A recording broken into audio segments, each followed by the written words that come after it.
Dear friends, English literature, romantic poetry, Lord Byron, Don Juan, Canto 1, short questions with answers. Short questions 12 to 18. Question 12. Describe Donna Julia's physical beauty. Answer. Julia was a charming lady of 23. She was very beautiful. Many charms were added to her beauty. Her charms were as natural as sweetness to the flower or salt to ocean. Her girdle was like that of Venus, or the bow was like that of Cupid's. Her hair were large and dark. Her eyes suppressed half of their passion until she spoke. When she spoke, her eyes expressed more of pride than anger, and love than either pride or anger. In her eyes there was something pleasant for soul instead of lust. Her hair was smooth and shiny. Her hair was clustered over her bright, fair, and smooth brow. The shape of her eyebrow was like the aerial bow.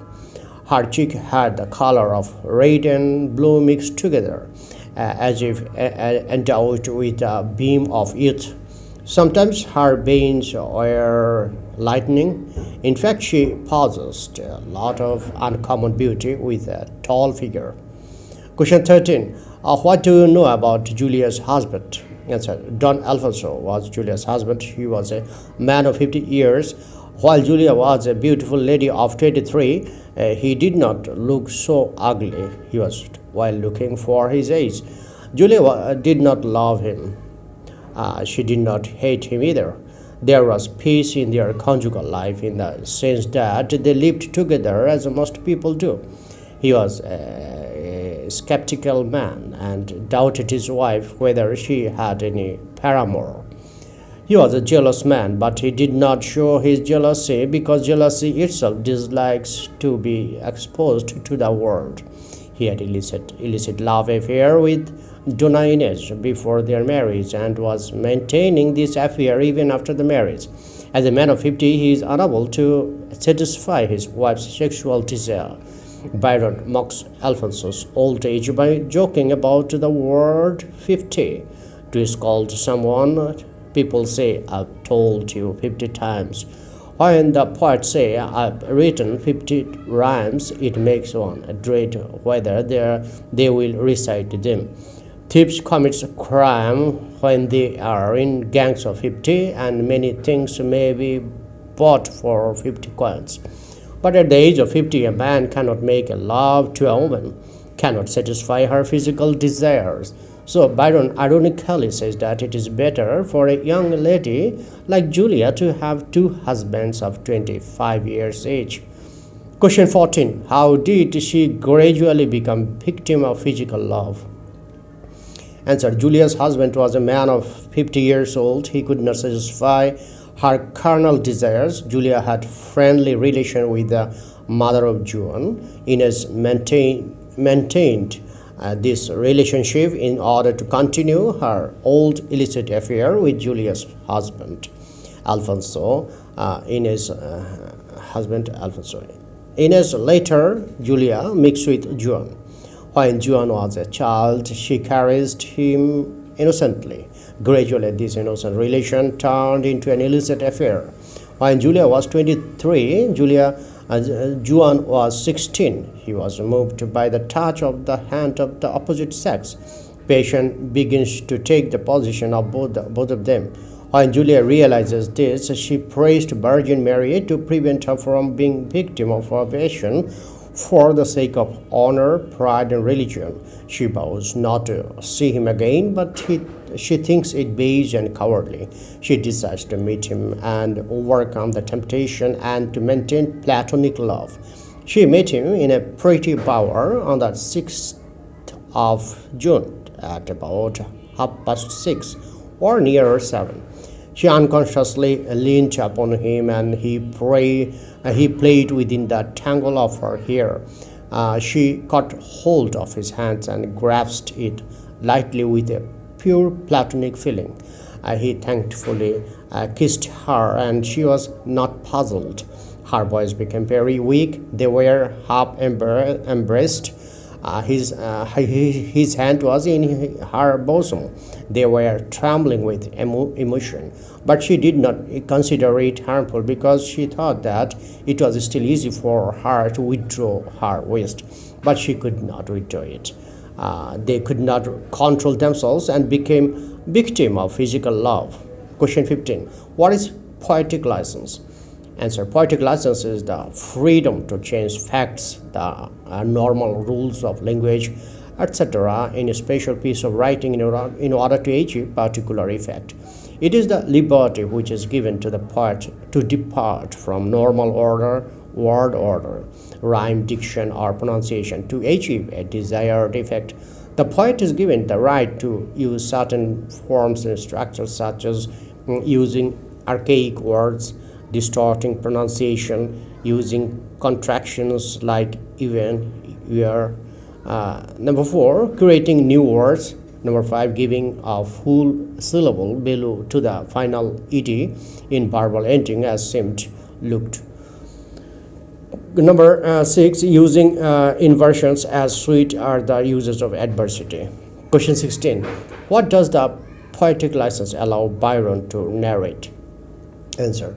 Byron said this that his chaste muse enjoys poetic liberty. Because of this poetic license, Byron makes some irregularities in his design. This freedom allows him to narrate the story of what happened after the 6th June.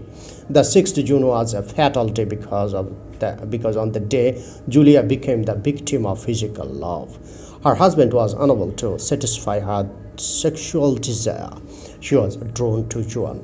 She thought of maintaining platonic love. She prayed to her Virgin Mary to protect her chastity. But when she met him in a pretty bower, she forgot to pray again. She could not resist emotion. Being deprived of sexual pleasure from her husband, her emotion compelled her to pluck it from Juan. She surrendered her body to Juan on the 6th June. What happens on the day was an epoch-making incident without which the poet could not show his poetic skill. Taking the advantage of the poetic liberty, he narrates what happened from June the 6th. Julia continued to have sex with Juan. At a cloudy midnight in the month of November, Julia was in her bed with Juan. He was discovered by Alfonso. He managed to escape, but at the cost of his only dress. All were published. Juan was sent to European countries for moral education. Julia was sent to the convent for moral purification. She wrote a letter to Juan from the convent expressing her sincere love for him and demanding love from him. Question 17. Why did Alfonso search the room of Julia? Answer. Julia, a woman of 23, was married to Alfonso, a man of 50. Their conjugal life was not happy because of their unequal age. Alfonso could not satisfy her sexual desire, so Julia was compelled to fall in love with Juan, a youth of 16. Their love turned into illicit relationship. They began to enjoy the pleasure of sex frequently. Alfonso suspected his wife. He suddenly left home with his attorney under the pretense of business. Taking the advantage of his absence, she was having sex in her bed with Juan in a cloudy night of November. She kept her maid, Antonia, at the gate of her residence to watch the arrival of Alfonso. When Antonia saw Alfonso returning home, she tried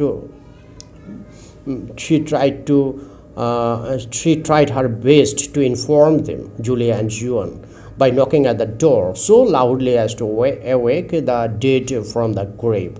But they were so busy with the enjoyment that they did not pay heed to the knocking. In the meantime, Alfonso arrived with torches, friends, and servants. He liked to search her bedchamber. He summoned his armed servants to form an embankment round her bed. Alfonso and his friends searched the room everywhere. They searched the closet, cloth press, chest, window, seat, but they found only linen, lace, several pairs of stockings, slippers, brushes, comb, etc. They pierced the arras and curtains with their swords and damaged shutters and boards, but right at the time they failed to detect Juan. Question 18. How did Julia react when he fails to detect Juan in her room? Answer. As Alfonso failed to discover Juan in Julia's bedchamber, she became very much critical of that situation and rebuked Alfonso for searching her bedchamber in that manner.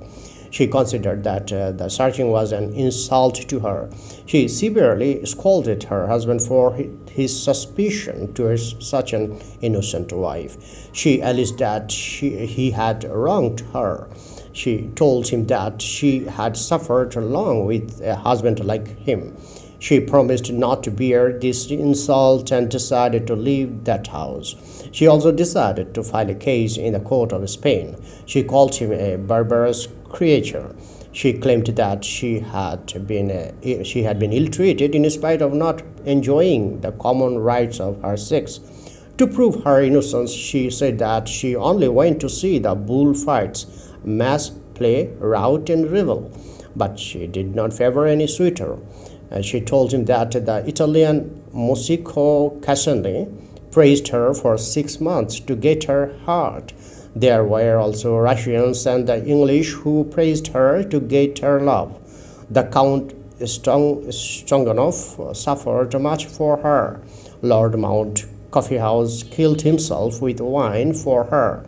2 bishops surrendered their love at her feet, but she rejected all of them. Such an innocent woman was being ill-treated by Alfonso. Even to prove her fidelity, she pretends weeping. Thus she employs all her verbal tricks to befool Alfonso, though the truth is exposed eventually.